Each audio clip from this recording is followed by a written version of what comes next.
ভারতে গিয়ে কোনো রেস্টুরেন্টে মাংস খাওয়া যাবে কি, যেহেতু ভারত হিন্দু প্রধান দেশ? দেখুন ভাই, আল্লাহ রাসূল সাল্লাল্লাহু আলাইহি ওয়াসাল্লাম বলেছেন, আল হালালু বায়্যিনুন ওয়াল হারামু বায়্যিনুন ওয়া বাইনাহুমা উমুরুন মুশতাবিহাত। হালাল স্পষ্ট, হারাম স্পষ্ট, এর মধ্যখানে হচ্ছে সন্দেহপূর্ণ জিনিসগুলো। সন্দেহপূর্ণ কোনো জিনিসই গ্রহণ করা যাবে না। যেহেতু আপনি যেখানে এর কথা বলছেন সেখানে যেহেতু সন্দেহপূর্ণ জিনিস পাওয়া যায়, এবং সেখানে আপনি যদি স্পষ্ট করে লেখা না থাকে যে এটা হালাল রেস্টুরেন্ট, এবং যদি স্পষ্ট করে লেখা না থাকে এটা, বা আপনি না জানেন যে এটা কোনো মুসলমানের রেস্টুরেন্ট, তাহলে সেখানে আপনি এই জাতীয় খাবার খাবেন না। কারণ মাংস আমাদেরকে খেতেই হবে, এটা কে বলেছে?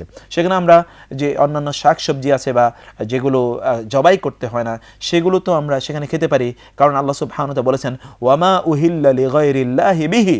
আল্লাহ সুবহানাহু ওয়া তাআলা ছাড়া অন্য কারো নামে অথবা আল্লাহ ছাড়া অন্য কারো উদ্দেশ্যে যে প্রাণীগুলোকে জবাই করা হয়েছে সেগুলো তো হারাম, সেগুলো খাওয়া যাবে না। এগুলো যদি দেবদেবীর উদ্দেশ্যে জবাই করা হয় অথবা আল্লাহর নাম সেখানে উচ্চারণ করা হলো না। আল্লাহ সুবহানাহু বলেছেন, ওয়ালা তাকুলু মিম্মা লাম ইউযকার ইসমুল্লাহি আলাইহি, আল্লাহর নাম যাতে উচ্চারণ করা হয়নি সেটি তোমরা খাবে না। তাহলে আল্লাহর নাম উচ্চারণ করেছে কিনা আপনি সেটা জানেন না, আবার আপনি জানেন না যে এটি সত্যিকার অর্থে আল্লাহর জন্যই জবাই করা হয়েছে কিনা নাকি দেবদেবীর জন্য করা হয়েছে। ফলে সেই সন্দেহ থাকলে সেগুলো অবশ্যই পরিত্যাগ করতে হবে। সন্দেহপূর্ণ জিনিস পরিত্যাগ করাটাই হচ্ছে একজন মুসলিমের আদর্শ এবং একজন মুসলিমের ঈমানের দাবি।